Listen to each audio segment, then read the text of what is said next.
10 pinakadelikadong overloaded vehicles na nakuna ng kamera. Ngayon mismo, matutunghayan mo sa video na ito ang mga makalaglag pang kaganapan ng mga overloaded vehicles sa buong mundo. Samahan niyo akong tignan at alamin ng 10 sa mga ito. This is Arvin Polo TV. Please subscribe for more video updates. Kaya naman simulan na agad natin. Number 10. Habal-habal. Sa unang tingin nakakalain mong hindi ito tunay. Pero sa katunayan marami ng ganitong kaganapan sa mundo, especially sa ating bansang Pilipinas. Kalimitan pa nga 10 pamilya ang nagsasalo-salo sa isang single na motorsiklo. Oo, at madalas pa nga 10 silang nagsisiksikan sa iisang motor. Pero paano ba ito nangyayari? Sa katunayan tamang balanse at lakas ng loob ang kinakailangan para magawa mo ito. At kalimitan din sa malulubak silang daan dumadaan habang sakay-sakay nilang napakaraming pasahero.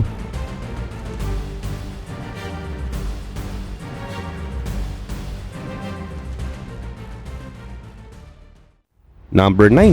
Overload gone wrong. At sa video naman na ito makikita ang matinding kapabayaan ng mga driver dahil nagkakarga sila ng mga hindi na sapat na dami sa kaligid nilang mga sasakyan. Wala talagang magandang madudulot ang pagsuway sa limitasyon ng sasakyan. At isa pa nga itong pangit na halimbawa ng kapabayaan at madalas nandadamay sila sa kalsada.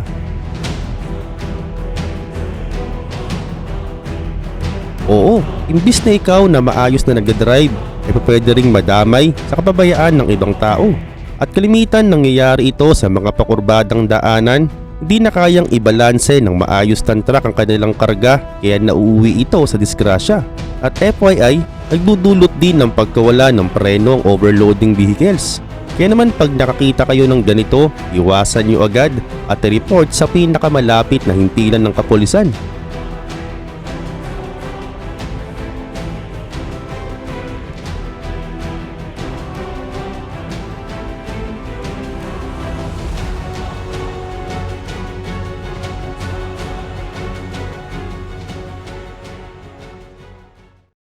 Number 8. Overcrowded bus. Alam ko nakakita ka na ng overcrowded bus sa Manila at sa mga probinsya ng Pilipinas. Pero wala pa yan dahil tignan mo ito. Para silang sardinas na nagsisiksikan sa iisang bus.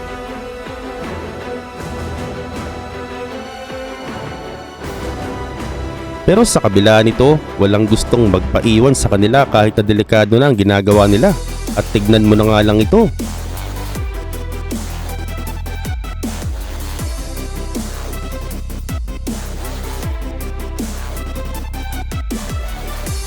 Grabe, no?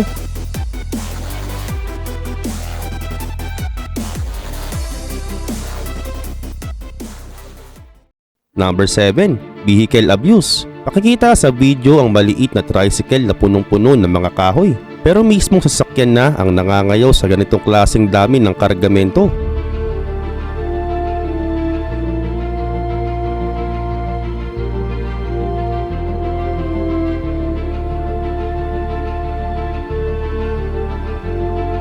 Huwag kasi pipilit na hindi talaga kaya dahil marami ka pang mapeperwisyo kapag may hindi magandang nangyari sa may sasakyan mo.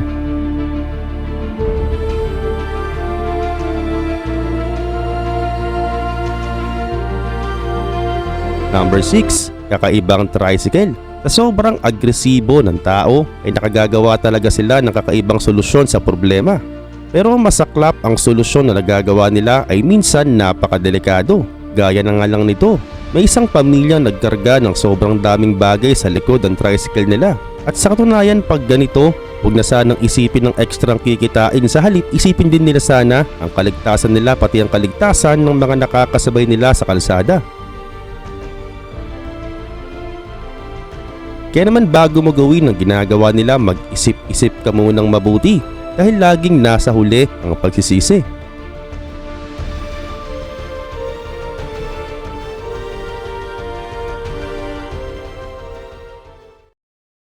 Number 5. Loading disaster.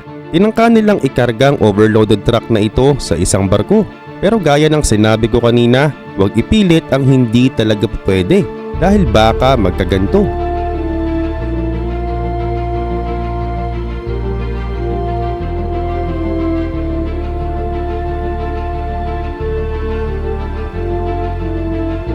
Marami talagang pasaway na truck, hindi na ata sila nauubos-ubos, no?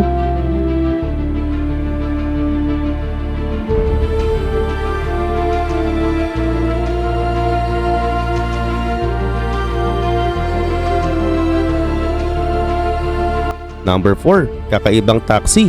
Hindi na bago ang mga taxi ay ang pangunahing sasakyan ng mga commuter at kasya dito ang 5 hanggang 6 na pasahero. Pero meron kaming nakita na lagpas pa sa 7 ang sinasakay at madalas sa Africa ito nangyayari. Para silang mga sardinas sa maliit na taxi para lamang makatawid ng ibang bayan. Paano kaya nilang nagagawang makatagal sa ganitong sitwasyon?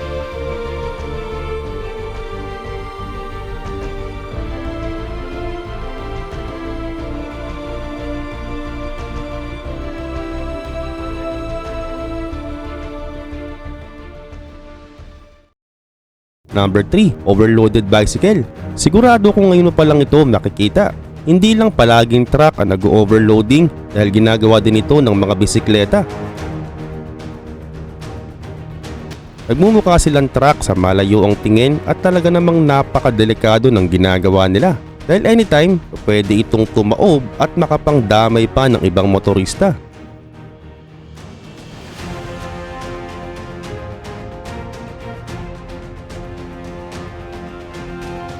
Number 2, kakaibang Indian boats. Ngayon kung sa kanina overloading vehicle sa mga kalsada ay sa ngayon overloading boats naman tayo.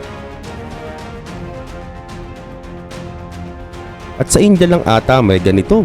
Makikita ang mga barko na punong-puno ng mga pasahero. At madalas may makikita ka pa dito naglalambitin pa sa barko para lamang makasakay at makasama sa biyahe.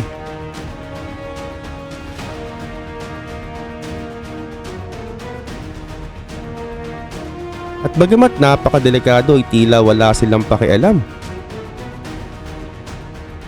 At pati mga bangka sa India ay ganito rin ang senaryo.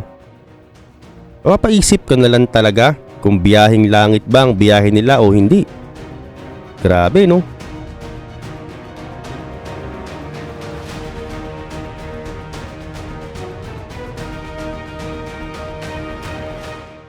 Number 1 ang pinakahuli, mountain truck. Kahit ano pang truck ang gamit mo basta kinargahan mo ng sobrang dami ay hindi na ito ligtas pang ibiyahe. At kung ayaw mong maniwala ay tignan mo ito.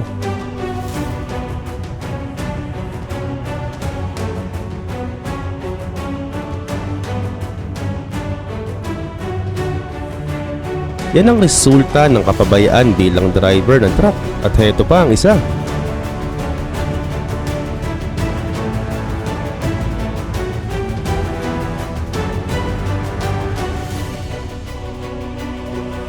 Basta raw umaandar pa, ito pwede pa. At madalas sa mga bundok mo pa talaga sila makikita. Grabe, no? At di na nga talaga bago na ganito ang sinasapit nila dahil wala talaga silang pakialam sa magiging resulta ng kapabayaan nila sa kalsada.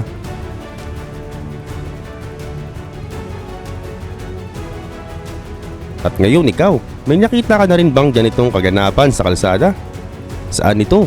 Comment down below.